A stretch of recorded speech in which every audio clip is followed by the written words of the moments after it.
Kolasy toko vavy ankafaliana no iantranona amintsika rehetra ary anoloran'ny araba ho an'ny mpanaraka ny fandarana eto amin'ny Madagasikara télévision amin'izao an'ny alahady fa 14 ny volana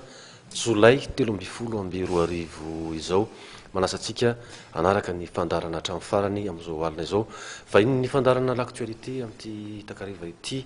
ny secrétaire général ny antoko avitra ho an'ny firenena Andriamatoa Lazarazafiarison izay efa raha malala fa isan'ireo candidat ihany mifaninana amin'ny toerana izay ho filoham-pirenena eto Madagasikara miarabanao Andriamatoa Lazarazafiarison ary misaotra anao manaiky ho vahiny eto amin'ny fandarana amin'izao alina zao. Miarabanao fa Andriamanarivo miaraba ihany koa ny voaka malagasy manaraka indray ny Madagasikara télévision amin'ity takariva ity ary misaotra be dia be anareo mandray anay eto amin'ny plateau-ny MATV ihany koa miaraba tompoko. Ny fanontaniana voalohany araka fomba izay tsy mbola hita amin'ny ratsy azy rehefa ela tsy mifankahita dia ny hoe inona ny vaovao aiza ho aiza isika izao fa na ianareo mpisehatra ao anatin'ny raha-politika na ny mpanara-maso na ny mpitazana na ny olom-pirenena dia toa samy alaim-pana eritreritra hoe mikatso izy zany tsisy zavatra mihetsika eto izany taiza ho aiza ny avitra inona ny vaovao ao na fahitanareo mitoetra raha mazava ho azy amin'izao fotoana izao. Marina zany fa Andriamanarivo tsy hoe alaim-pana eritreritra hoe mikatso fa tena mikatso ny raharaham-pirenena voapirofo izy io araka ny efa fanamarena nataon'ny avitra amin'ny firenena hatramin'izay hoe système rafitra ny olana eto ny aingy avy any olana io ary hatrany amboalohany zay nefa niteny fa bifurcation vers le chaos ny anaovantsika ny parafy ny feuille de route justifié na voamarina zany ny analizin'ny avitra amin'ny firenena tena mikatso le izy amin'izao fotoana izao akoatra ny maharafitra an'io dia ao koa ny toetsaina entina mamahana olana mamaha olana eto amin'ity firenena ity rahantsika malala fa Andriamanarivo fa tsy fanarahan-dalàna ny fototry ny olana amintsika amin'teny izao eketsika aloha zany le lalàna fa tsy azo arahana satria zay le rafitra fa na zany naty zany ny toetsaina entina mamaha olana koa amin'izao fotoana izao dia fantatritsika donc ampatsivina vetivety mivoaka malagasy ny tantara fa Andriamanarivo tany amboalohana Andriamatoa Andry Nirina Rajoelina dia nilaza fa tsy latsaka ho fidiana ho filoham-pirenena talohan'io fanambarana io izy dia nalefa ny hira-pirenena dia misy sainam-pirenena mitsangana eo akaikiny dia mamarana amin'ny fanambarana dia misy hira-pirenena zany hoe eo anoloana ny drapeau malagasy raha mahafantatra an'izany ny tafika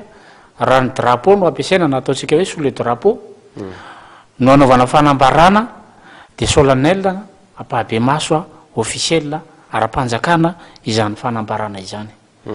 ny olona tompona ndraikitra voalohany teto Madagasikara no nanao fanambarana tamin'ny alala ny hira-pirenena malagasy fa tsy latsaka no ny latsaka indray ateo aoriana dia azagaga ianao fa Andriamanarivo raha tsy manara-dalàna dolidolo ny olona rehetra eto Madagasikara satria azagaga ianao raha tsy nanangana sainam-pirenena voaka malagasy tamin'ny 26 juin maty asina ny saina maty asina ny hira-pirenena maty asina ny fiandrianam-pirenena ny voalohany tetezamita zany no nanitsaka voalohany fiandrianam-pirenena ka azagaga ianao raha ohatra ka hoe vohitsakitsaka zany amin'izao tsika miteny zao satria izy no mamelesina ratsy ho an'ny voaka malagasy dia nanaraka mipona politika mauvaise foi rehetra na le mahana finiavana ratsy mba tianitsaka lalàna dia nanitsaka koa ny CES zay mpanatanteraka lalàna lasa manao lalàna mazava zao fa tia mifepetra ilatsahana filoham-pirenena dia nikitsahany CES koa zay dia manitsaka daholo ny rehetrarehetra amin'izao fotoana izao dia manontany ianao hoe aiza ny avitra amin'ny firenena raha ny tantara ny jerena dia niady izay ny atongavana amin'ny élection tsy misy ny élection amin'izao fotoana izao mipetraka ny décision zika raha amin'ny fandalovan'ny farany teo ny moaly maromarina kokoa nivoaka zay conclusion zay hoe mitazona ny fanasazina n'ireo candidat tsy mafeno fepetra zava-misy nefa miziriziry daholo koa reo Andriamatoa Rajoelina Nirina manokana namitraka hoe vonona iala izy raha toa ka manatsoaka ny filatsahako fidiny ny amiraly ratsiraka sy Ramatoa lalao Ravalomanana ny arahana lala ihany koa ny valitena mikasika an'izay mbola mienjana zany aloha nitady hatreto anahoany tsika ity dia makaisy tsika ity fa ny zika sy ny fianakaviam-pirenena mitazona ny heviny ny candidat zay mampisy ny olana mitazona ny heviny avokoa zany hoe mienjandroa nitady raha zay ny azo lazana azy fa Andriamanarivo fa mipetraka amin'ny vahoaka malagasy fanontaniana ngamo tsy misy olona afa-tsy ireo candidat ireo eto amin'ity firenena ity ka raha mitazona ny heviny izy de atao otazy ny vahoaka malagasy am'izao tsika miteny zao fantatra izao ane fa tsy havita fifidianana ny filohan'ny tetezamita raha tsy nahavita izany izy tao anatin'ny efa taona hiditra 5 taona zao mandany tetezamita io fa Andriamanarivo tsy fifidianana ray vitany azo antoka zany fa tsy hanao fifidianana izy ary zay mahatonga anazy miazakazaka misisika any amin'ilay législative hoe aleo ty fifidianana législative na député ty no atao de ny tiany atongavana de hoe izy olona tsy voafidy no hanendry ny prime ministre miainga avy any amin'ny olom-boafidy dia am'izay fotoan'izay izy mijanona filohan'ny tetezamita foana de tapitra mandany le député mavita 5 taona ndray mandeha manaraka indray Andriamatoandro Nirina Rajoelina de marina ny teny fa ilatsaka tokoa izy amin'ny 2018 de mavita 5 taona mandanankiray izy 2023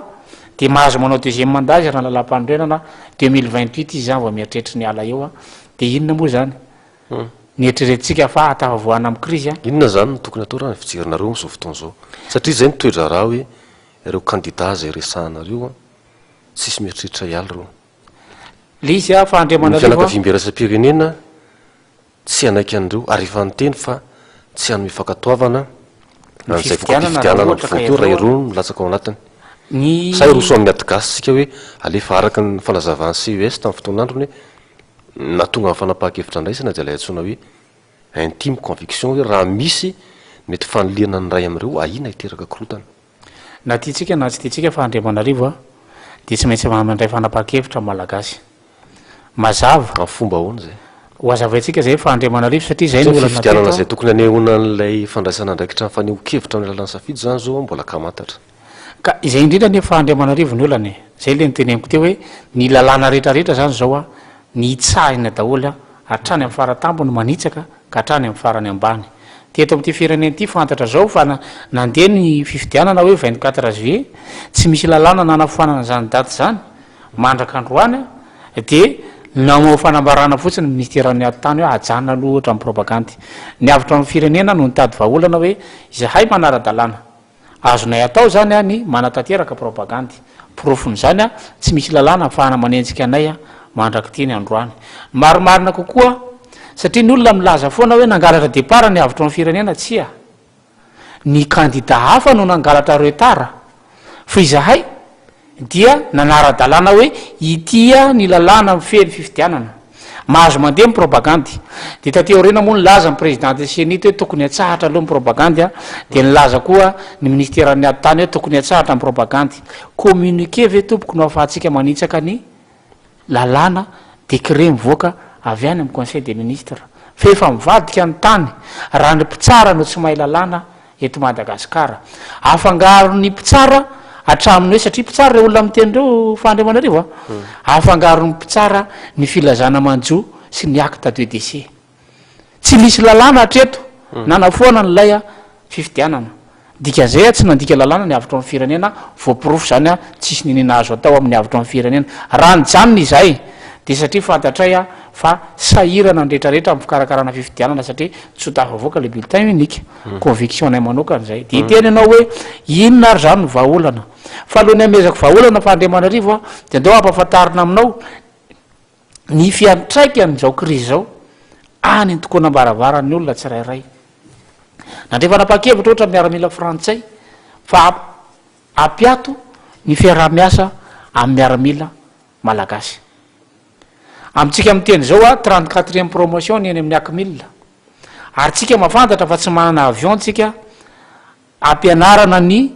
promotion ilatsaka amin'ny elonainana ny parasuta tsy maintsy alefa ny la réunion io promotion io amintsika miteny zao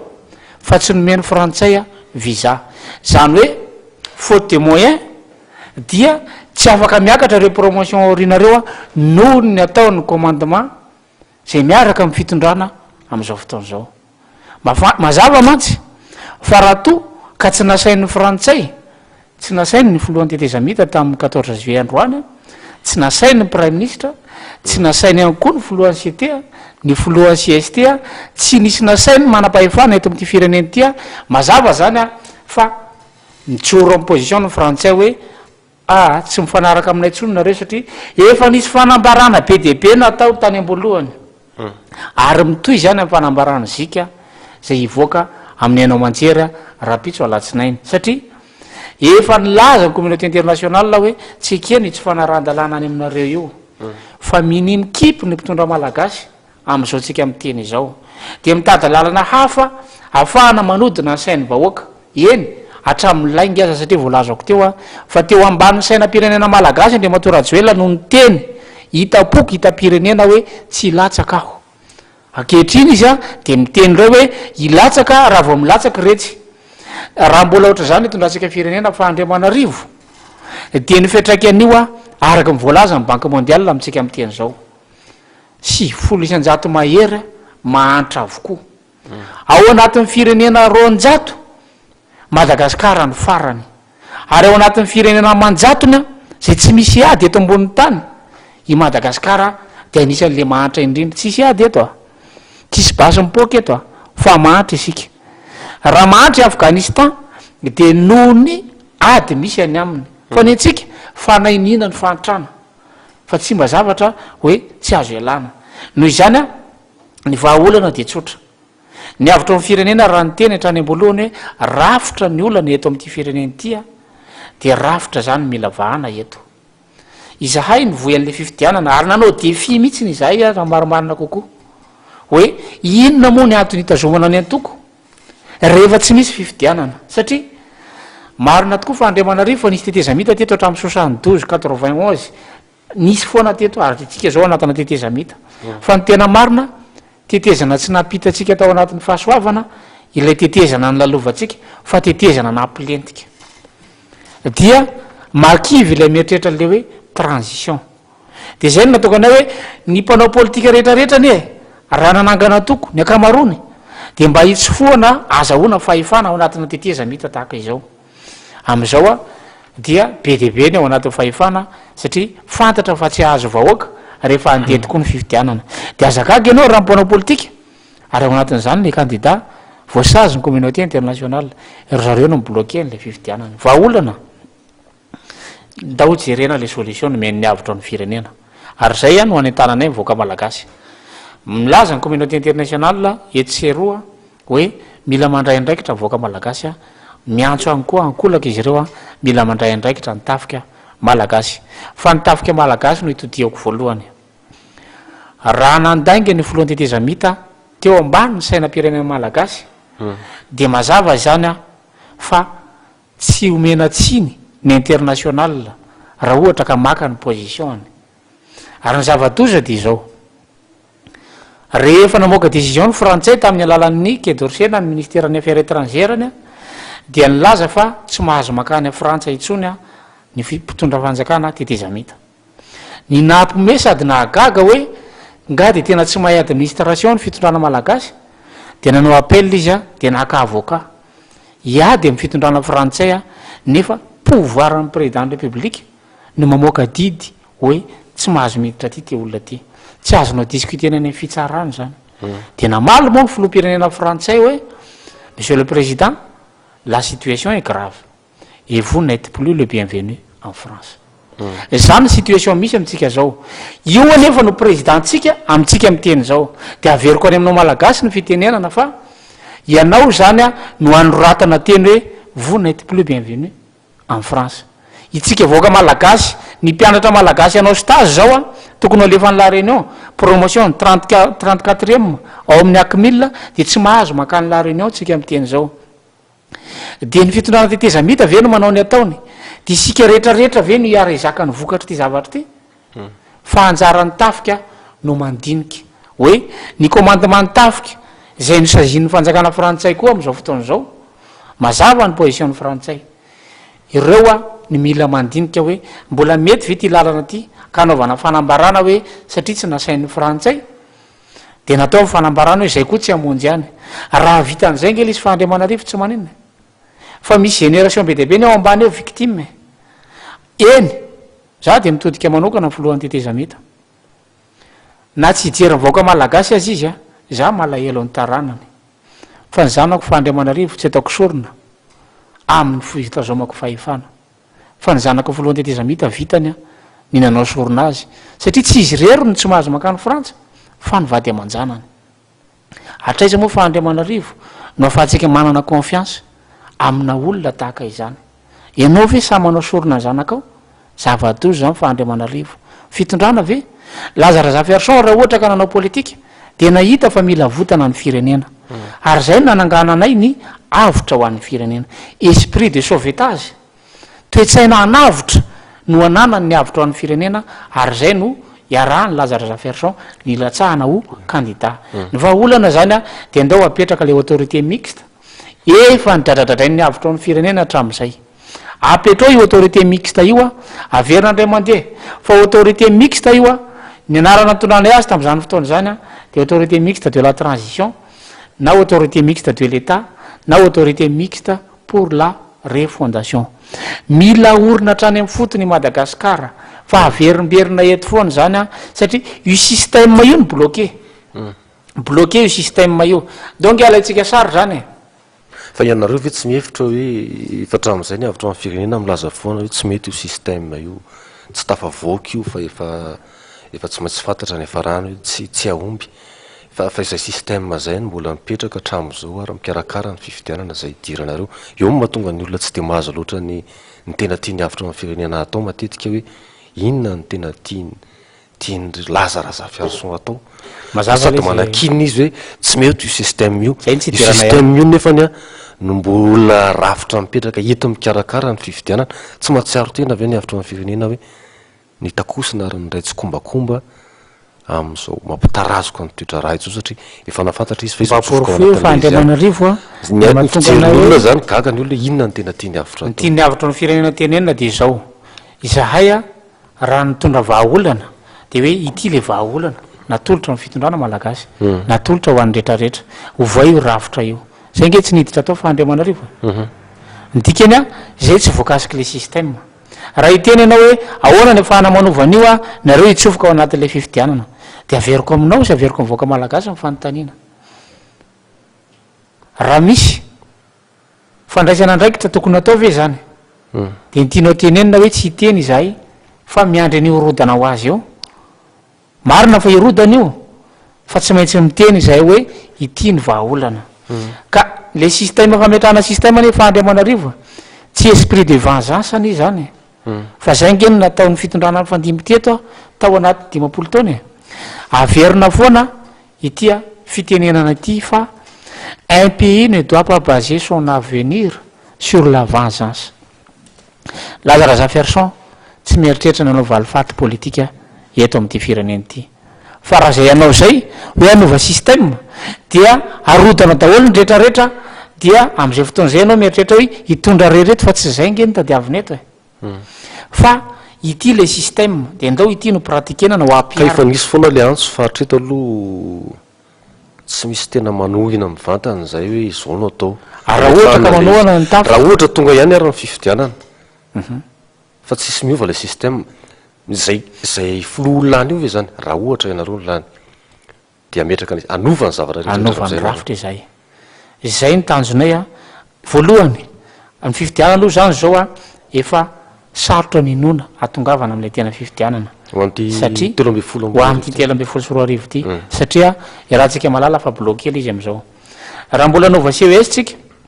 satria zay ny résolution tediavintsika ary toanany avitra ny firenena zay niaraka tamin'ny collectif de candidat toananay ny résolution zika toananay ny résolution ny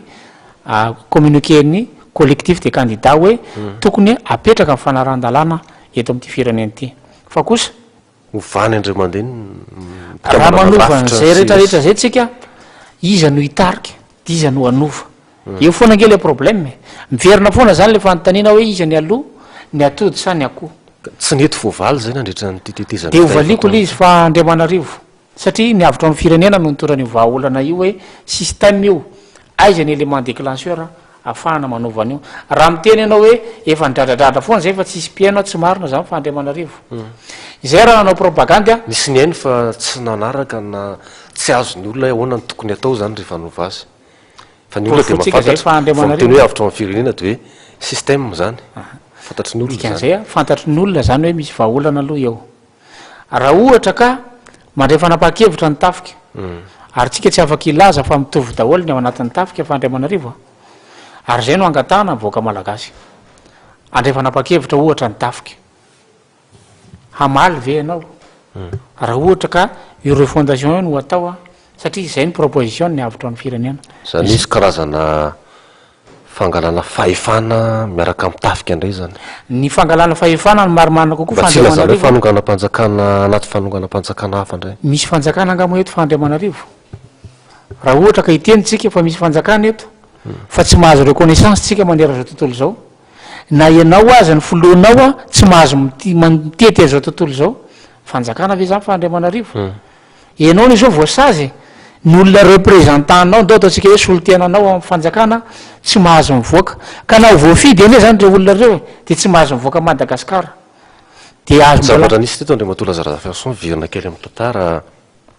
mipetraka foana ny olana amin'ny resaka fankatoavana na reconnaissance io atsika malagasy hatramin'izay raha virina iny nange ohatra ny tamin'ny andro n'Andriamatoa Ravalomanana tamin'ny tantara Madagasikara angamba Andriamatoa Ravalomanana ny filoham-pirenena indroa nanao fianianana tetsy Mahamasina fa isan'ny olona natao lazan'izay ny reconnaissance tsy nanaiky an'io États-Unis fa rehefa nandeha ny fotoana virina ihany ny fianakaviam-be-resa-pirenena avy eo de ny tianao tenenina zany fa anao an'izay sema zay Andriamatoa Andry Nirina Rajoelina de verina amin'ny teny fianakaviam-be iraisam-pirenena diso zany Fandriamanarivo tsy mitovy reo ka anankiroa reo tsy mitovy reo Andriamatoa Dideratsiraka raha nitondra teo efa ampolo taona ny mahery no nitombiasina Andriamatoa Marc Ravalomanana ary nisy élection no niteraka n'ilay problème Andriamatoa Rajoelina raha niakatra teo de tsy niakatra teo tamin'ny alalan'ny élection na ny kely azy tsy mitovy reo olona reo fa Andriamatoa Rajoelina de niakatra teo tamin'ny alalan'ny fanomezam-pahefana nomeny miaramila zay nanitsaka ny lalam-pandroenana nisy teto amin'ny firenena ty de aza mieritreritra ianao fa azo reconnaissance Andriamatoa Andry Nirina Rajoelina na ovinareo zany am'izao mihevitra hamerina an'izay hoe alao indray ny tafika satria ny tafika nanitsaka lalam-pandroenana tamin'ireny nangalana fahefana de apetraka ve zany araka ny hevitry ny avitra amin'ny firenena hoe alao indray ny tafika nietsehanareo alaivindray io fahefana io am'izao fotoana zao le fahefana marimarina kokoa mbola tsy any amin'izy na amin'izy fa isa satria Andriamatoa Andry Nirina Rajoelina de tsy afaka misolo anao tsy afaka misolo any ampitan-dranomasina tsy manam-pahefana any zany izy tsy any amin'ny tsony zany ny fahefana inona moa zao ny fahefana ananany conseil des ministres ane tsy vita ntsony zao tsy afaka mitarika atsony izy korotana ambony ambany gouvernemanta tsy afaka mitarika atsony izy hôpitaly manara-penitra sisa ny tokanany de meny gratuit ianao un mois de mijanona eo ihany ny fahefana de zay tsisy nina azo ny atao arabola tsisy nina azo ny atao inona zany le atao hoe antsona ny tafika raha zany fahefana aizany tiana eritreretana hoe alainy tafika averiko ndray mandeha ny principe azahoana pouvoir eto ambonin'ny tany Fandriamanarivo ary zay no azavaina voaka malagasy roa ihany ny lalana azahoantsika fahefana iarahana manaiky na azahoantsika reconnaissance voalohany de ny fiverenana amin'ny ordre constitutionnel amin'ny alalan'ny fifidianana filoham-pirenena zay filoham-pirenena zay lala tokana zay afahantsika mivoaka amin'ny crise saingy indrisy ny sakanan'Andriamatoa Rajoelina Andriamatoa Ravalomanana Andriamatoa Dideratsiraka ny fifidianana satria efa voky izy nandritry ny fotoana nitondrany teo ena voaka malagasy no tsy avelany no miteny amin'ny alalan'ny fifidianana mazava zany zay tsy tafavoaka amin'ny fifidianana mbola manana hery izy aloha zany anakanana fifidianana marimarina kokoa ny olona tsy te hanao forcé faharoa ny fomba angalana fitondrana faharoa dia iverenatsika ny principe universel de droit de l'homme zay manamarika fa manana zony ny olo-pirenena tsirairay hanaja ny maizy azy na ataotsika hoe système de valeur zotsika ny miainga amin'ny sotoavina ananatsika ka raha mandeha mamango atsika amin'ny rahalahy za fa Andriamanarivo tsy adevitra aminao raha zokoka ianao fa ianao no miteny ao anaty famangina tsisy idiran'ny international zany resaka zany izay vondrona sotoavina na système de valeur izay no afahana manangana fanjakana anankiray zany hoe tamin'ny fotoana tsy mbola nisy fanjakana teto de sotoavina nananganana fanjakana tany aloha tany sotoavina iny io satria am'izao rehefa miresaka ray aman-drenytsika misy ny ray aman-dreny ara-drazana ray aman-dreny ara-piarahamonina amin'ilay mamalagasy atsika fa efa mifatotra betsaka ihany ko am'izao fotoana zao rehefa miresaka sotoavina tsika ny lafina makristianina azafangaro fa Andriamanarivo ianao miteny hoe azafangaro fa ny olona rehefa atao mifanadihadiana dia ohatra fotsiny ny masotsivana petraka ny maro anisa nibetsaka amin'ny malagasy rehefa miteny hoe tahaka nina no filoam-pirenena tafiditra hoe kristiany ny olona izany hoe marina fa ozany hoe tsy azo afangaro le izy miresaka laïcité de l'état sy ny sisa fa ifizay ny eo an-tsain'ny olona aloha ka rehefa mifandingana amin'izay ekeny be sy ny maro zay na de atao hoe adalàna ary le izy mety zay zany efa andriamanarivo tsy manakana n'olona dia amin'ny finoana satria zay ny etika ny avitra ny firenena ao anaty le droit de l'homme raha teo zay tsy manakana n'olona andeha amin'izay lazarazafiarison fa kosa tsy androm-panjakana ny fiangonana ka aza-pidirina amin'ny raharaha-panjakana ny fiangonana de ahoana zany ny fa FFKM le vondrona sotoavina efa nitenenay fa andriamanarivo alefaso raha tafavoaka fa tsy matafavoaka azy ny FFKM mazavany ny FFKM hoe ampidina andriamato marikaravalo manana de inona moa ny andrasanao amin'andriamato marikaravalo manana de inona ny andrasanao amin'andriamato andrajoelona efa taona ve izy mirahalahy miziriziry amin'ny heviny de eritreretinao fa iova anao mirakla nga nefa tsy possible zany a fa andriamanarivo raha zany nitretintsika ivoahana amin'ny olana voapirovo zany a fa ary amafisin'ny avitra ny firenena ny décision zika afaka mampiavana izy raha mpiavana fa zany akory tsy midika hoe izy no manangana androm-panjakana zany hoe tsy voatery ho fipetra takina ary tsy azo alana mialohan'ny fifidianana ny fampihavanana andry zareo tsy takina ny fampihavanana azy alohan'ny fifidianana tsy manavy afaka miavana izy raha te hiavana andreo hoe anetsika ny olona indray izy de izy korotana eto voapirofinao zany fa mauvaise foi reo olona reo tsy any amin'ny manam-pirofo hoe nytianatenena le zany de reo olona reo zany a isabote ary zay nisany ataona tonga ny CES ohatra ny teny hoe ho fitsinjovana ny fitoniana sy ny filaminana sosialy eto de alao hiditra daholo de any fa mivadika koa zany rolona ny CES ray zany anjaran'ny CES nga moa mitandro ny filaminana tsy mitandro fa ny fitsinjovana ny tsisy ny korotana tsy anjaran'ny CES zany fa andriamanarivo fa mampiatra lalàna ny anjaran'ny CES fa azavadika eo alizy fa zay nge le problème narafitra tsy anjaran'ny CES no mitsinjo ny filaminana fa misy ny olona responsable amin'izany eto misy responsable politique eto fa andriamatoany rajoelona mahana responsabilité amin'izany satria izy no filoam-panjakana eto fa maninona izy a no nilatsaka ho kandidary fa maninona fa maninona izy no nanao akory tamin'andriamato marikaravalo manana fa maninona ka izy ny responsable amin'izany fa tsy anjaran'ny CES zany fa zay le hoe rafitra ny olana fa ny avitra ny firenena hoe ity vondrona sotoavina ity zay ny nataokany anteny autorité mixte le autorité mixte ny mission a anakiroa zany hoe miaigny am'le vondrona sotoavina no ametrahana ny autorité mixte zany hoe alefa fifidianana io fa andriamanarivo efa voizin'ny olona eo am'izao fotoana zao a tsy mampaninona fa rehefa zay ny anavotana ny firenena ka maharesy lahatra be sy maro de samy mivoy any amin'ny anao manjery fa efa be deabe ny mahakany izy io am'izao fotoana zao hoe ndao fidina ny olon-kendry a isa bokotany fa ny olona itarika an'io a no mila apetraka amin'ny alalan'ilay a autorité mixte pour la refondation io zany no mila tsangany autorité mixte io a dia io no miorganiser le élection mianga avy any amin'ny base zany hoe karazany tetezamita vaovao hafa indray zay averiko ndray mandeha fa andriamanarivo ny définition-ny atao hoe tetezamita fa izay no namitahana atsika hatramin'izay tetezamita zany tetezana fa hanamepita tamin'ny 72 sika nakao amin'ny deuxième république tafita vetsika vao mainky tsika ny lentika tsy tetezamita zany iny tamin'ny 91 sika nakao amin'ny troisième république tafavoaka vetsika tsy tafavoaka mbola tsy tetezamita zao misy asika mbola tsy tetezamita zao misy atsika zao fa disonareo ny teo malagasy raha ohatra ka iteny anao hoe tetezamita iny efa tsika tsy tafita fa io tetezana io teteza milentika vao mainka mampilentika atsika anaty rano io a fa ovay lo izy zay no mahatonga ny avitra ny firenena zao misy atsika zao zay ny tsy fantatro fa andriamanarivo fa tetezana mitondra atsika anaty rano io anaty rano anke tsika zao fa andriamanarivo 92% tsika zao efa difotra efa tsy mahitahaniko anina intsony fa raha teo malagasy hoe tetezamita nyraisina de tsy tafita zany tsika mbola tsy tafita tsika ry havana isika zao a manoka amin'ny fotoana ametrahana n'lay autorité mixte de la transition na de refondation ve zay vao mieritritra zany naloha fa mipetraka ny tetezamita eto Madagasikara ka tsy afaka milaza mihitsy tsika fa tetezamita io raha mbola tsy tafita tsika satria zara tetezana mitondranao anaty rano ve de ilaza anao fa tetezamita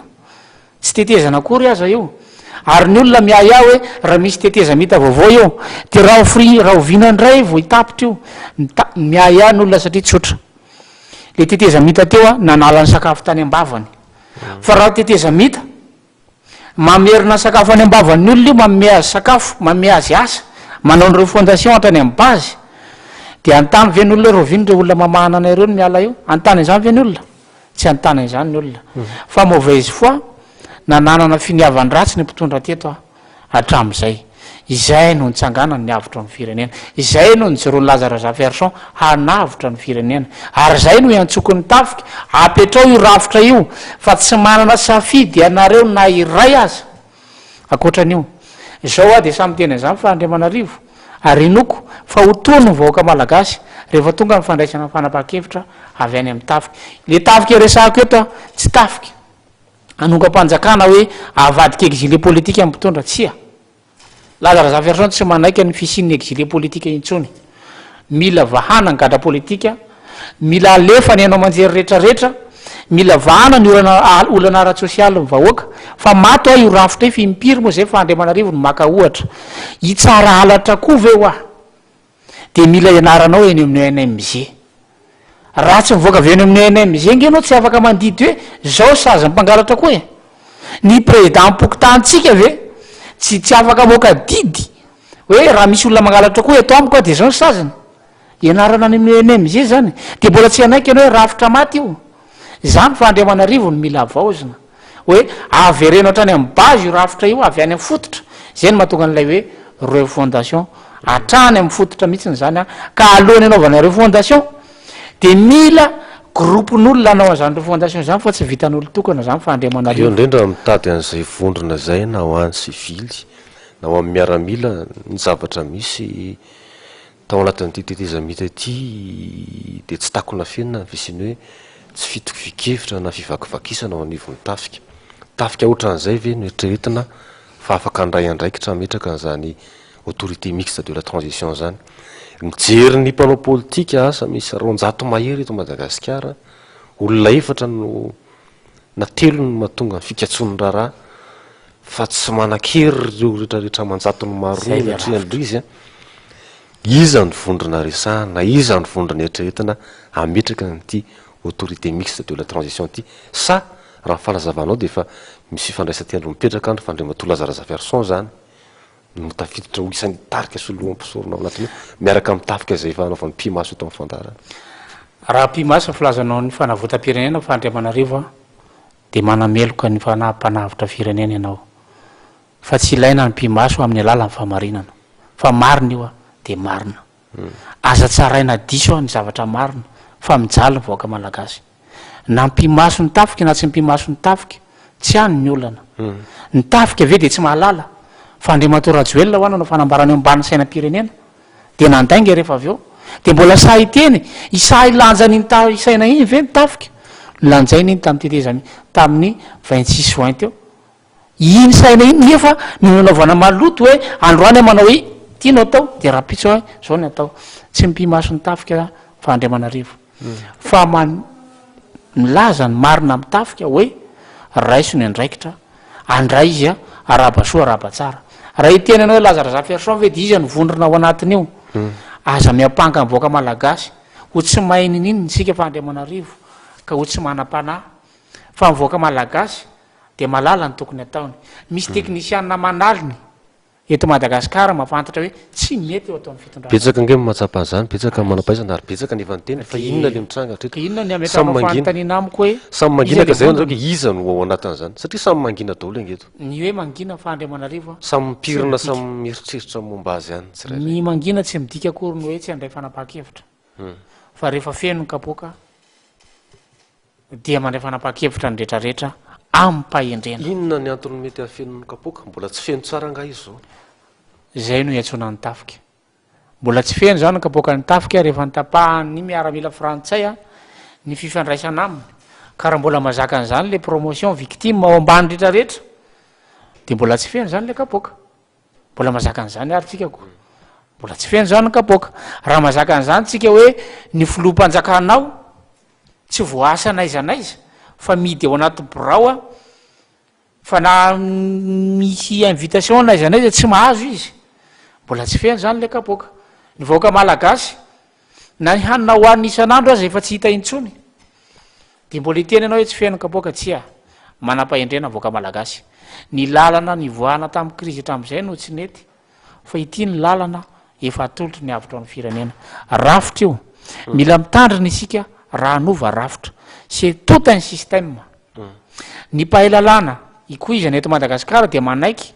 hoe c'est tout un système ahoana ny débloquena an'io zay natonga anay nanao approche systémique ahoana ny débloquena an'io dia tsotra izy fa Andriamanarivo amaly le fanontanianao aho hoe io rafitra maty io am've zany no velomina de tahaka ny olona marary fa Andriamanarivo tsy azonao atao a ny hoe rehefa marary ny tananao a de ho apetraka ao any amin'ny dokotera hoe mba tsy aboy ty tanako ty a alaiko hoe rehefa avy any an-tsena fa ambaloha ty mba hijanona any aloha tsy azo atao an'izany ny fitsaboana système fa tsy maintsy mijanona eo ianao de hitan'le dokotera eo a ka raha ny tananao marary sy ny tananao ihany jereny fa mety ho antaniny ianao misy sakafo tsy zakanga ohatra zay ny atao hoe système ka raha hitsabo ny système io anao a dia ianao ihany no tsaboana fa tsy hoe vonoana akory ianao a de tedavana olona hafa asolo amin'ny Andriamanarivo zany hoe io rafitra io ny tsy maintsy velomina ahoana ny mamelona ny système io tsy maintsy manao diagnostika na système itsika avaizana efahana amin'ny débloquer an'io bloquer structure économique atsika bloquer ny fifandaminana eny amin'ny fiarahamonina bloquer ny système niny rafitra politika na ny régime politika am'izao fotoan'izao ahoana ny efahana amin'ny débloquer an'io de efa nomeny avitra amin'ny firenena vaolana any ampelantanany rehetrarehetra zany l'autorité mixte pour la refondation na autorité mixte de l'État zany any ampelantanany rehetra zany ampava homana ampomeritreritra io fa Andriamanarivo atsipy ny tenany ampomy malala atsipy ny tady ny antandroko ny manokana zao anatin'le collectif des candidats misy 20 izy teo raha tsy diso fitady tiako raiky amby roapolo am'izay hevitra hitan'ny avitra ao amin'ny firenena sy efa mifoizana indray matory Lazarazafiarison hatramin'izay zay manahoana fatsapanao ny fandraisan'ireo mpiray donakafo aminareo ao anatin'ilay collectif satria samy manana hevitra iraisany nareo amin'ny tsy mampety an'izao zavatra mitraniko zao manaiky an'izany fa Andriamanarivo a ndretrarehetra fa aza fangaro a ile hoe Lazarazafiarison en tant que candidat ny avitra amin'ny firenena sy le hoe ao anatin'ny collectif des candidats voalohany a tsy afaka misolo tena collectif ny tenako satria tsy etika ny avitra amin'ny firenena ny misalovana ny raikitra tsy ny fanomezana tsy misalovana fa fahitanao azy hoe resy lahatra am'izany hevitra zany viny na ireo ao anatin'ny collectif aminareo ary ohatra izahay a de mifanaraka hoe ndao tohanana ny atongavana amin'ny fifidianana ara-dalàna eo hatreo ny fanarahana satria any amin'ny fifidianana zay a de mivadika ho mpifaninana mazava zay fa Andriamanarivo tsy hoe reo olona reo kory ny tsy nahin'ny programako zako ngefa nahin'ny programan'ireo olona reo fa samy manana conviction io ary tsy fanomezantsiny zany fa ny avitra ny firenena no ny bazena na naorina tamin'ny alalan'ny analyzy matipaika ny ainga tamin'ny teknisiana maro maneran'izao tontolo zao hoe ity rery lalana fa Madagasikara mivoaka efa naparitaka iny tracte izay ngefa nanao propagande efa fantatra amin'ny vahoaka io fa Andriamanarivo hoe reto ny décision voalohany ao anatin'ny premier conseil du gouvernement ho tanterahana ka raha mandray ny décision hoe nitafika zay voalazanao hoe anaovako pimaso fa tsy hitako zay anaovana pimaso fa Andriamanarivo raha ny fahoriana mahazo nitafika am'izao fotoan'izao maromarina kokoa izy ny tokony anao pimaso aty amin'ny Lazarazafiarison satria nitafika nge zao victime dia efa nazavaina nitafika io a raha mandray an'io nitafika de arahaba soa arahaba tsara hoe apetraka zany a ile autorité mixte pour la refondation rehefa manaiky ny commandement rehetrarehetra hoe tia ny lalana andehanana de efa napetrapetraka hoe retolidolo ny condition rehetrarehetra fa tsy otrany hoe fa Andriamanarivo zavatra kely ny tadiavina amin'ny rehetrarehetra bonne volonté ampy zay ny fitapitaka ampy zay ny laingalangy ampy zay ny alatra rehetrarehetra fa efa feny io bois de rose ny am'izao fa Andriamanarivo mandeha ho azy mandeha daholo ny arem-pirenena amitsika am'teny zao zay sisa my fahefana nana mpitondra de mbola iandro ve tsika de ianao ataotsika hoe miaramila manana fianakaviana victime la cible zao crise zao de angina ve sika za tsy miteny miaramila hoe ndana ianareo manonga-panjakana de ndana mamon'olona sanatry zany fa ny avitra ny firenena manana principe io ny lalana amin'ny alalany vondrana sotoavina io a de nitafika ny mametraka an'io hoe ity ary fa sotoavina malagasy ty zavatra tya de miantso anareo ray aman-dreny izay de atao ny fifidianana olon-kendry isam-pokotany de atao ny refondation a vita tafakatra dolidolo ny avy any amin'ny base de atao any lalàna ifehezana Madagasikara na ny rafitra fa tsy azo ekena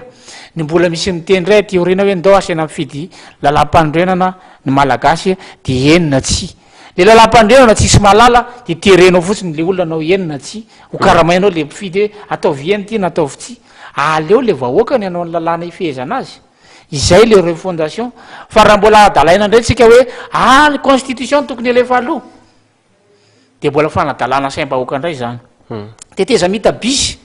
miainga avy aminao résolution ny FFKM de efa fantapantatra tany le izy ny tokony atao prime ministre mbola famitahana vahoaka indray zany fa zany foana no natao teto fa ny avatra firenena tsy manaiky zany vahaolana zany tsy tokony avy any vahaolana eny mivoaka aloha mivoaka very amin'ny olona neutre ary ny possible mahana neutralité de nitafika irery any am'izao tsika am'tian'izao satria voadona ny CES tsy crédible intsony voadona ny CNITA tsy crédible intsony voadona ny CT sy ny CST tsy crédible intsony voadona ny filohan'ny tetezamita tsy crédible intsony voadona avokoa ny androm-panjakana rehetrarehetra amitsika am'tian'izao hatramin'ny gouvernemanta de tsy nahazo fanasana tamin'ny frantsay tsy crédible intsony zany satria niazakazaka tany am'seman'ny FFKM iny daholo izy rehetrarehetra izay ny fahadisoana fa niavatra amin'ny firenena raha ny teny ary efa natsipinay tany amin'ny gouvernemanta zany hoe raha vao miditra amin'ny solution ny FFKM eo anareo de vao mainka tafiditra lalina koa ny gouvernemanta voapirofo le izy am'izao fotoan'izao satria ny ao anatin'ny FFKM de hoe alao ampevanina izy efatra amin'ny rahalahy de rehefa miavana izy efatra amin'ny rahalahy de vokytsika inona moa ny ifandraisany zany fa Andriamanarivo tsisy ifandraisany zany izy efatra amin'ny rahalahy no namono ny malagasy tao anatiny 10 taona félicitation négative ny antony pauvreté tsika zao raha nakarin'Andriamatao dideratsiraka zany entre 75 et 91 de napian'Andriamatao Marc-Ravaly manana napian'Andriamatao Zafy Albert de napian'Andriamatao Andrindrina Rajoelina mahay mifanampy izy am'izay lafin'izay 90% de pauvre raha misy olona folo eo 70 tsy manako hanina zakanao zany fa Andriamanarivo manao vaindrala tsy marary reo olona reo inona ny tsy amelana ny rehetrarehetra hitondra vahaolana fa maninona ny sakanana ilay fifidianana ny kandida sasany ary moa de hoe zay tsy ala fa fantatray fa tena sahirana manana fitongolanana manokana amin'izy efa-davy zany ny FFKM tianao tenenina mazava zany fa Andriamanarivo inona mety antony mazava zany satria historiquement de ireo olona reo napetraky ny FFKM daholo teo amin'ny fitondrana napetraky ny FFKM Andriamatao Rajoelina napetraky ny FFKM Andriamatao Marc-Ravaly inona no tombony napetraky ny FFKM Andriamatao Zafy Albert tamin'ny andro nametraka olona ary maika ametraka olona sy mbola mitady ametraka olona izy am'ty ndray mitoraka ty de mieritreritsika hita vahaolana ny olona napetraky ny FFKM daholo namono atsika io zay ny tsy anaken'ny avatra amin'ny firenena n'lay vahaolana avy any amin'ny FFKM satria ao am'le fametrahana olona mihitsy ny misy problème fa Andriamanarivo aza fangaro amin'ny fiangonana sy ny resaka fitondram-panjakana fa tsy mety zany mety manana tombontsoa manakajikajy izy iarovan'ny fiangonany ka tsy atao an'izany le firenena fa aleo ny olona andeha amin'ny liberté hoe libre araka ny droit de l'homme avy aloha ny olona andeha amin'ny fahalalahana raha monjy fiangonana de tsy mety zany le vahaolana satria misy kajikajy ao ambadiky lizy hoe Andriamatao Marc-Ravaly manana de nanampy ny fiangonana tamin'ny andro nipetrahany teo de iny zany mbola tiany fiangonana hoe metimety aminay le manangana fiangonana hatrany amin'ny militaire moa de asinao chapelle de zany ve moa de normal za tsy manangana miaramila tsy vavaka mazy mamonjy fivavahana izy rehefa avelan'ny commandement hoe mazy mivoaka nareo lady fa inona moa ny ifandraisan'ny miaramila amin'ny tanabasy izay mandatsaka lacrymogène isanandro ry amin'ny 13 mai vao milatsaka eo anao sy ny hoe hivavaka ny aladiny inona ny fandraisana zany fa maty hatramin'ny crédibilité fiangonana ange am'zany ary andalady ry anao mahazo toro-tena avy any amin'ny momperana avy any amin'ny pasteur hoe tsika de aza mamon'olona de tonga ny alatsinainy mahazo commandement le miaramila lasa ianareo mandrava ny fihetsika ry Antsahamanitra ndravana zao collectif ny azafady ny cellule de crise tao Antsahamanitra nefa de fantatra zao fa lieu privé tsisy idiran'ny famirim-bahoaka any an-dalambe fa toerana privé ary nahazo alalana avy amin'ny tompony toerana de ndravan'ny emo raiky fotsiny zay tsy mahazo miditra nareo nefa le emo raiky sur fa mivavaka tao io ny alady de hiteny venao am'zany fa crédible amin'ny fiangonana fa Andriamanarivo mamafa ny adsony kosa izy rehefa lady ay karaha izay le izy atao répétitive ohatr'izay de zay mahatonga ny fitondrana io zany hoe mba hahafahana mamafa ny adosoana de manao fifidianana saritsariny de tafapetraka eo izy de ekenina international tsy anaiky an'izany ny bebaka de mamerina bebaka de mamerina ono apetraka lay AMT AMR moa zany AMR dia nresantsika toy ny hoe manahoana mety fahitany tafika na fahitany vondrona eto Madagasikara azy fa ny fianakaviam-be resa-pirenena ve mety ho resy lahatra am'izay la communauté internationale isika nahoana aloha marina hoe ilaina ny ampopoe vitatsika ty zavary ty atsika ty fa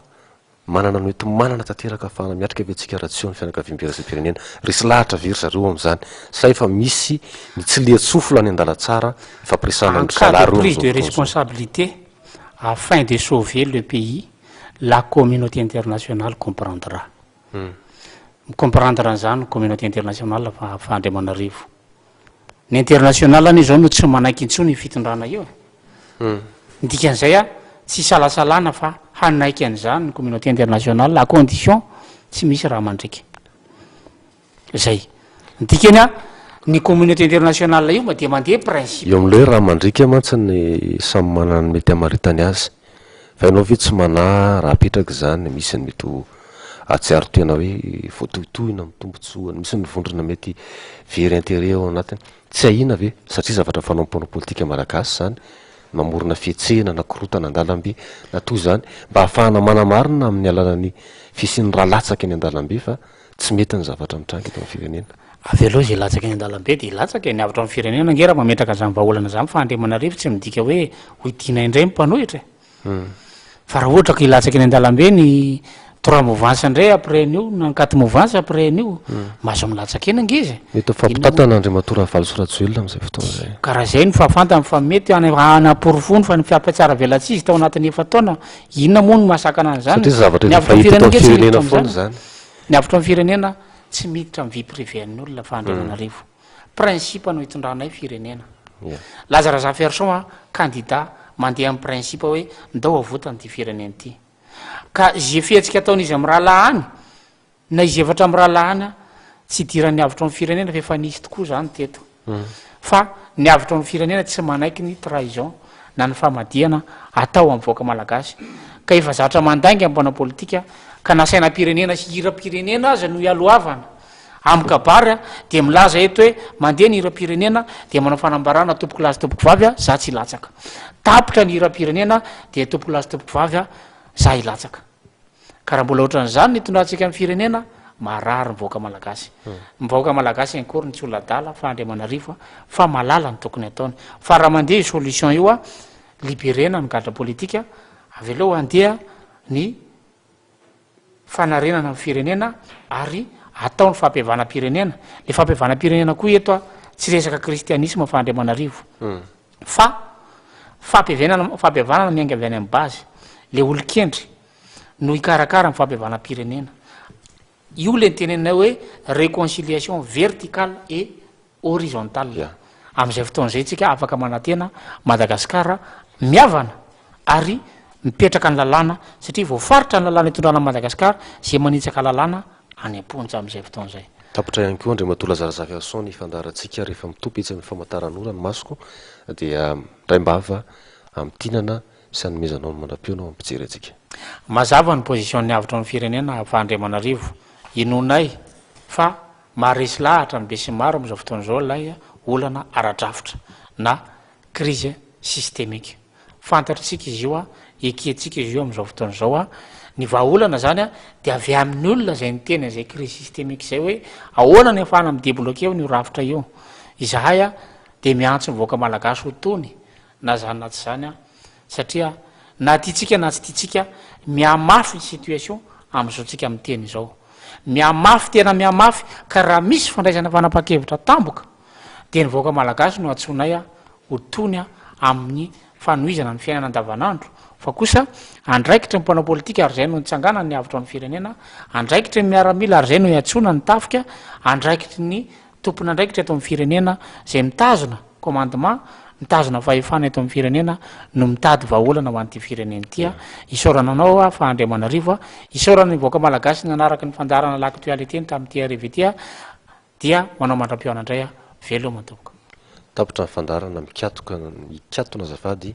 ny sehatra ho an'ny fandraisana vahiny sy ny dinidinika azateny kosa isaky ny fandarana l'actualité ohatr'izao dia mbola misy ireo tsy ahim-baovao nisongadina nandritra ny herinandro aroso anao amarana natanteraka azy tenako mametraka amin'ny mandram-pitafa manaraka tompoko lasy tompoko vavy veloma tompoko. Nisy ny fitombavaka lehibe zay nitanterana teny anivon'ny fiangonana FJKM Ambohinaorina Sabotsina Mena io marain'io izay nitarihan'ny mpitandrina eny an-toerana Rasolonirina Théophile Vinel izay notron'ireo mpino maro be teny an-toerana sy ireo zanaky ny fiangonana izay any am-pelezana. nandritro io fotoana io no nanatanterahana ny voka-dehibe teny toerana. Ty fotoany ty moa izay tafiditra indrindra ao anatin'ny fankalazana ny 5telopolo taona ny tandremana sy fanomanana ny fiangonana ny fisotrondronono ny ty mpitandrony ty. Nietsika teto ambony orina nora tamin'ity andron'io ty dia mivokatra. Nietsika aorinan'izao moa azo lazaina hoe ny tena efijanona amin'ny fitondram-piangonana raikitra. Mampitandrina moa dia mijanona mandrakariva ihany fa fitondrana fiangonana raikitra ohatran'izao efijanona. Misy zavatra ho ataon'ny fiangonana amin'ny fankalazana moa amin'izany atao hoe ny tandremana teto amin'ity fiangonana ambony orina ity nandritra ny 4telopolo taona ary na 5telopolo taona ny tandremana. Misy hetsika maromaro izy ireo fa ny akaiky indrindra dia ny amin'ny 9 ny volana Jolay izay misy sakafom-pifaliana karakarain'ny komity ny amin'ny fisotrondronono. Izay zao ny tena akaiky indrindra. Ny fanentanana ho atao amin'ny zanaky ny fiangonana. Mianta aminareo mandrakariva ny fiangonana indrindra ny fahatombavanareo ety ambony orina amin'ny fotoana rehetra mety ahafahana indrindra amin'ireny fotoana iantsona ireny fahatongavanareo dia tena azo lazaina hoe hery lehibe tokoa ho an'ny fiangonana satria moa ny fiarahana indrindra no miteraka hafanana ary miteraka fandrosoana. Izay angano azo lazaina ny antan'ny fiangonana amin'ny zanany sy ny vahoaka kristianina. Mba ny zavatra hoe tiako lazaina teny hoe ity fiangonana ambony orina ity dia fiangonana tian'Andriamanitra ary tiany miaraka amin'izany koa ny zanany rehetra amin'ny fampandrosoana indrindra ny fitoriana ny filazantsara manerana. Araka amin'ny fanazavana izay nentin'ny tompon'andraikitra teny toerana dia isy ny hetsika lehibe izay notanterahan'ny fiangonana ny alahady 20 Jolay ho avy izao. Taorian'ny fotoam-pivavahana dia nisy ny fanatanterahana ny lavantom-bokatra sy ny fiaraha-misakafo teny amin'ny FJKM Ambohinorina Sabotsy Namena. Ny tanàna Andramasina no safidian'ny pasteur Mayol Mivady sy ireo mpiaradia aminy no tsidiana omaly Sabotsy ka nisy ny fotoam-pivavahana lehibe izay notanterahany teny toerana. Vahoaka sy mpino marobe ary vahiny manakaja sivily sy miaramila no tonga nanotrona ty mpitandrona teny toerana ity. Nandritro fotoana io ihany koa no nitokaninareo diakona miisa 520 menada izay anampy amin'ny fitantanana sy fitaizana ny fiangonana ao amin'ny fiangonana apokalipsy tany toerana satria dia efa nisy miazakazaka ny toetra rahapirenena araka ny nambaran'ny pasteur Mayol. Anao zany asana diakona izany mifity azy ireo dia efa fantatra ao ny ao am-posy ny ao an-tsain'izy ireo. Fantatra koa ny fitiavana sy ny fikelezan'izy ireo aina amin'ny fanotonana dia mivavaka ho azy reto ary izy Andriamanitra raha eo fonjoro izao. Raha mitaraina reto diakona reto dia meninoanao any an-danitrany. Raha miantso izy ireo dia mamalianao any an-danitrany. Ny fiainany ianao tompo anome azy ireo ny vola ilaina amin'ny fiainany andavanandro mba tsy ho lanampy. Io ny asa fivelomana izy ireo na ny asa fambolena sy ny fiompiana na ny asa varotra izay ataon'izy ireo. Fa ianao kosa ilay Andriamanitra mahery no angatana anome ny fananao masina amin'ny fahafinoana ho azy ireo ka hibitsika avy aoriana hoe tiany lalana ka izy ireo tanana dia misitra misy fanaratsana dia volona tromba na vaziva na kalanoro na bejemomba na losifera na dragona na satana na inona ialana nentsona azy izay mifanehitra amin'izy ireo ka ho tondrona izy ireo dia ho dorany dia ho may. Alleluia, alleluia, amen.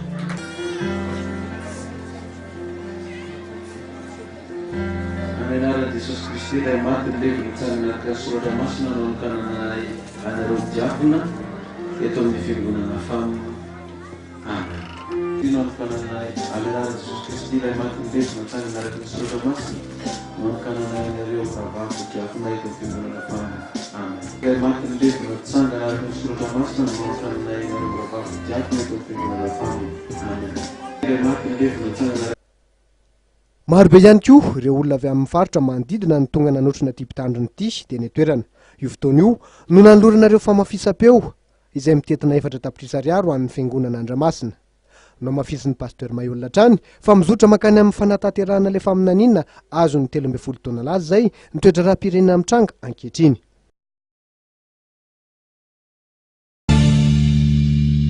Ny mpanelanelana iraisam-pirenena tarehin'ny lehibe ny fanelanelana ny SADC ny sady filoha mozambikanina teo aloha Andriamatoa Joaquim Chissano sy ny komisera ny vondrona afrikanina Andriamatoa Ramtamy Lamamra no niraisy ny filoha mpiangonana efatra ary mifampidinika tamin'izy ireo voalohany io maraina io. Teny amin'ny centre Arup Faravohitra no nanatanterahana izany.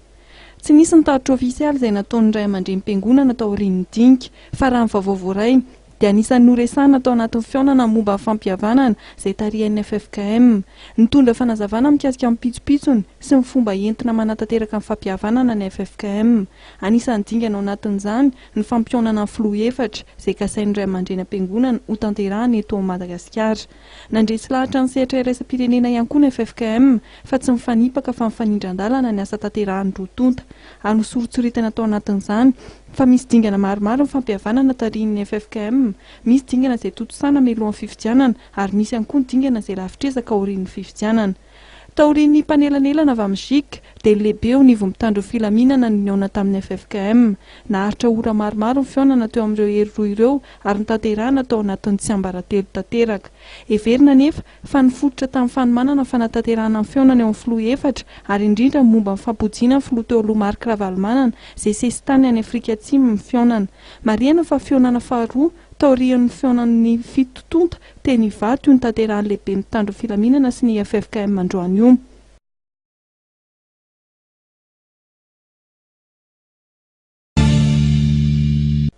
Tsy maintsy iroso amin'ny fampiarana sazy ny SADC raha kiribibitana ny firotsakofidiny ireo kandida telo, Andry Rajoelina, Lalao Ravalomanana ary ny amiral Didier Ratsiraka sy ireo kandida hafa tsy nafeno fepetra hoy ny mpanelanelana avy amin'ny GICM Joaquim Chissano androany. Fanasaziana izay efa nahazo fankataovana avy amin'ireo vondrona iraisam-pirenena sy vondrona mpikambana ao anatin'ny GICM ka iseho amin'ny tsy fanohanana ny fanomanana ny fifidianana sy tsy fankataovana ihany koa ny valim-pifidianana.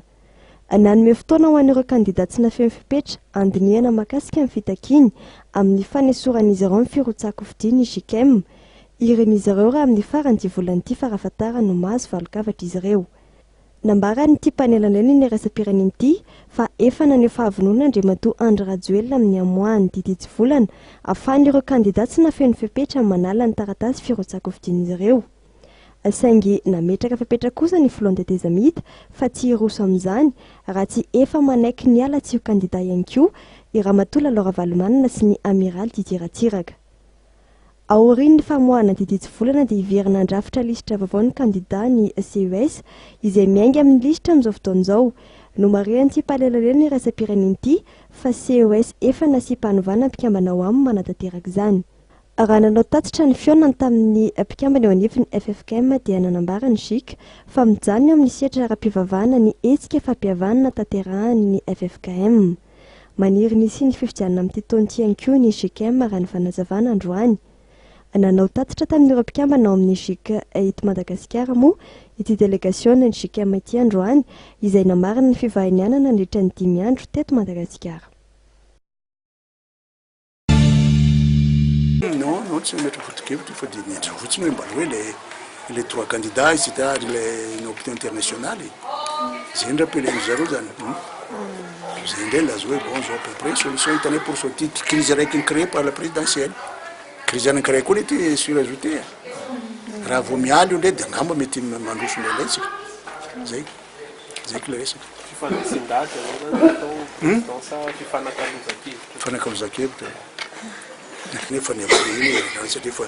L'article 1 milaza fa malagasy apoian'ny zareo à condition hitandreo fa raha ohatra ka mitarika marina amin'ny foana amin'ny crise. Le référendum constitutionnel. Le makasika le référendum. Anisany solution atao mantsy zany. Anisany solution atao zany. Ny vondrona Europeana miteny hoe mety hiteraka crise vaovao indray le fanelanelana sy fampihavanana ataon'ny FFKM io satria tsy tokony hijanona amin'le nareo efa datsony zany fa tokony hitatra le manao fijerina ao anazy. Le efatra ny angamy mipetraka amin'le efatra fotsiny le zavatra ny rehetra ny anatiny. Misy le hoe élargie ny tsy renao hoe le élargie. Élargie dikan'izany eo azafady ny olona rehetra ny dikan'izany. Fa le efatra man tsy maintsy miona eky aloha foana tena problème raha valo andry. Ao ny tena problème.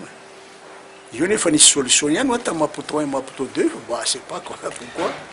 zavatra hafa ndray nisy greffé taty afara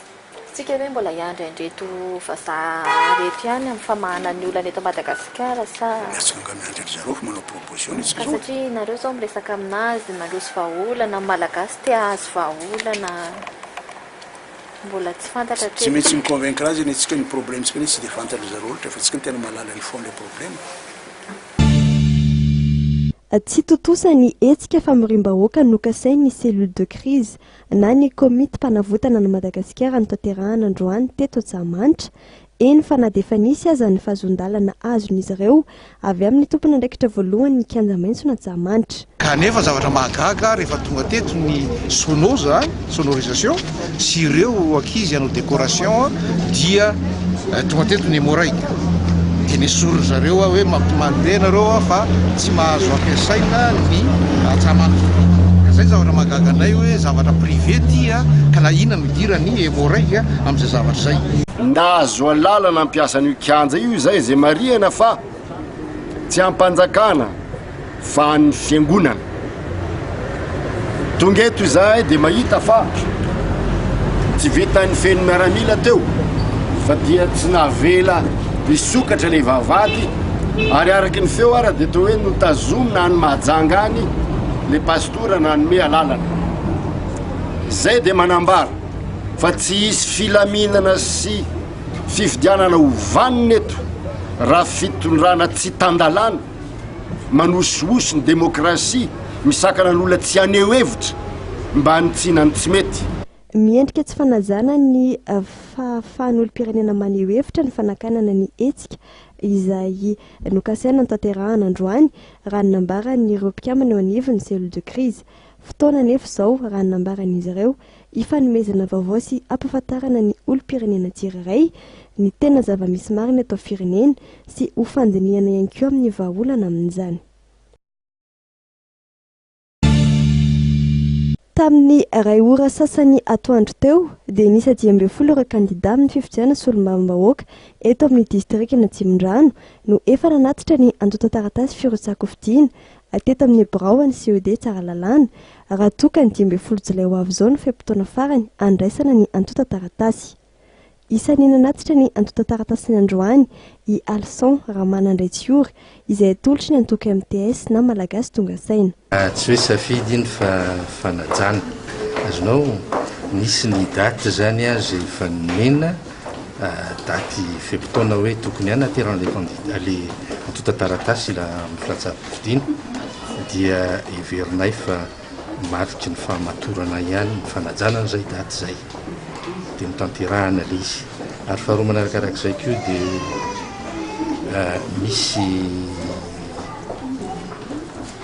fotoana maro zay efa nirahana tamin'ny vahoaka na Tsimondrano nirahana miasa ary zany fiarah-miasa zany dia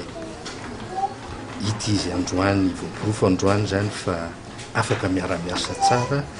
ny tenanay sy ny vahoaka na Tsimondrano dia nitanterahana le izy ny fampiroboroboana ny sotoavana malagasy dia ny fihavanana no isan'ny vaindondra-rao an'ity kandida ity eo ihany koa ny famoronana asa sy ny ady amin'ny tsy fandriam-pahalemana mifanojo amin'ny foto-kevitra ijoroan'ny MTS raha teo moa ireo lara-pamerana ireo mpandrara sady miara-miasa akaiky amin'ny vahoaka na Tsimondrano ao anatin'ny fampiarana tetikasa famoronana asa Andriamatoa Alson raha manandraitsiory sekoly anisany manana maizy azy eto Antananarivo ary manerana ny nosy mihitsy azy ny ISPPS na ny Institut supérieur des paramédicaux et de promotion de la santé etsy andrefa namonjanahary izay mamolavola ireo mpianatra ho lasa mpikirakira momba ny sehatra ny fahasalamana araka nambaran'Andriamatoa raha manahirana Gérard tale-panoro nyity sekoly ity dia manana fankatoavana raha-mpanjakana ny ISPPS ny sekoly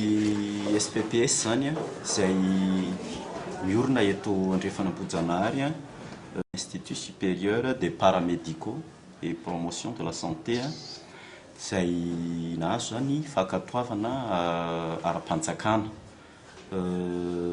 marianay zany fa misy lalam-piofanana maromaro zany eto amin'ny sekoly SPPS eto andrefanambojanahary nisan'izay zany ny parcours infirmière spécialisé sy ny parcours infirmière généraliste. Système LMD moa zay no mahatonga le fiterena hoe parcours satria zay zany no ampiarina am'izao ahitana an'ireto lalam-piofanana reto instrumentation hygiène du bloc opératoire zany hoe mikirakira amin'ny fitaovana miomana zay infirmiera zay zany dia mikarakara an'izay fitaovana entina mifandidiana ny anesthésie ny réanimation zay lalam-piofanana ray zany manofana ny tanora ho infirmiera ho papatory marary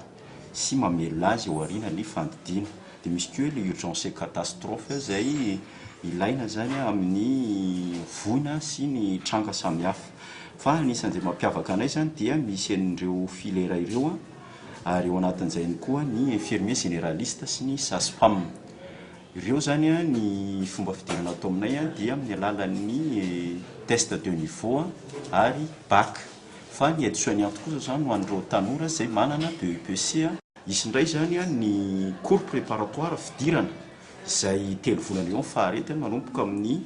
5 septembre jusqu'à 31 octobre ary ny test de niveau 4 novembre ary ny fidirana zany ho amin'ny taom-pianarana ty dia ny 8 novembre 2013. Anisan'ny tena mampiavaka ity sekoly ity dia ireo mpanabe miandraikitra ny fampianarana ao aminy izay matianina toy ny professeur, docteur, spécialiste na généraliste, ao ihany koa ny fanaovana fampiarana avy hatrany an-tsekoly ary izany tena antony nahatonga ireo mpianatra ireo nisafidy ny ISPPS. Etsy ankilany dia misy ny fiarah-miasa akaiky amin'ity sekoly ity sy ny hôpitaly, ny klinika ary ireo sehatra tsy miankina mba ahafahany ireo mpianatra manao fiofanana sy mizatra asa avy hatrany. Nisafidy école ity moa zay SPPS satria izy habilité par l'État ary koa zegny izy tianay koa zegny le matière anesthésiste. Tiako mianatra amin'ny SPPS satria ara-dalàna ny fianarana, ny fitaova complet, afaka manao pratiky, mpampianatrinay mahafa-po, dia milamina ny fampianarana, stagenay complet. Nanambara ny tale pédagogique ny ISPPS fa ny sekoly dia manaraka ny fampianarana izay avoaka ny fanjakana. Zay zany dia manaraka ny fampianarana avoaka ny fanjakana avy amin'ny TFP zany. Fampianarana io zany hitanay fa tsara le izy. Anisan'ny tombony ho an'ireo mpianatra ato amin'ny ISPPS ny fianarana mamaim-poana ny teny vahiny toy ny frantsay, anglisy, hatramin'ny teny sinoa izay ahafahan'izy ireo miserasera amin'ireo marary. Ary araka ny nambarany tale-panorona ny ISPPS dia amin'ny ity taom-pianarana vaovao ity dia hisokatra ny ISPPS any amin'ny faritra Toliara.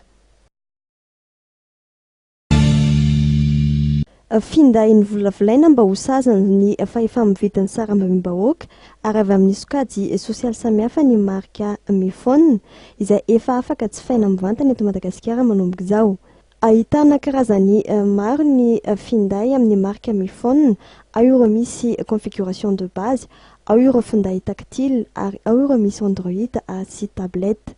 Hatreto modèle 5 ny efa azo jifaina eny amin'ny foibeny eny ambody filao. Ahitana ny vokatra Mifone ihany koa ireo toeram-pivarotana mpiara-miasa aminy manodidina amin'ny 10 eto Antananarivo toy ny eny Analakely, Andravoahangy, 67 hectares, Ambohipo, Ampefilo, Andrefanambojanahary. Efa ahitana ny vokatra ihany koa moa any Mahajanga sy any amin'ny faritra atsimo Atsinanannosiny. Fria misy karazany anankiroa le telefona zany, telefona voalohany le telefona basique reny zany resaka Facebook,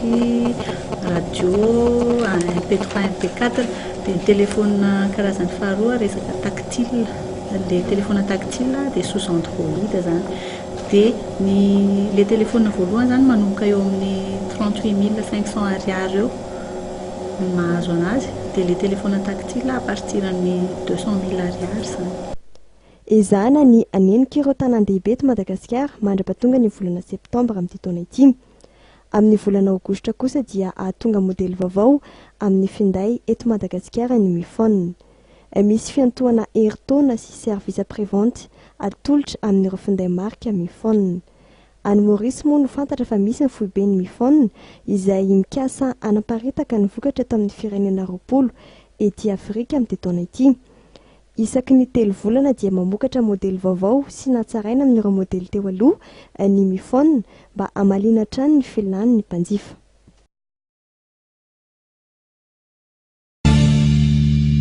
Isan'ny torohevitra izay omeny mpitsabo amin'izao fotoana mangatsiaka izao ny tokony hihinanana voankazo mba hampatanjaka ny vatana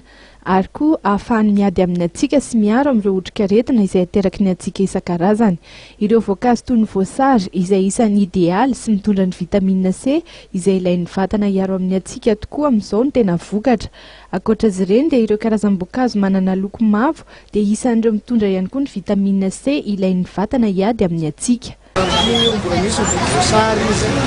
zavoka zao tena be mpitady zavoka dia akondro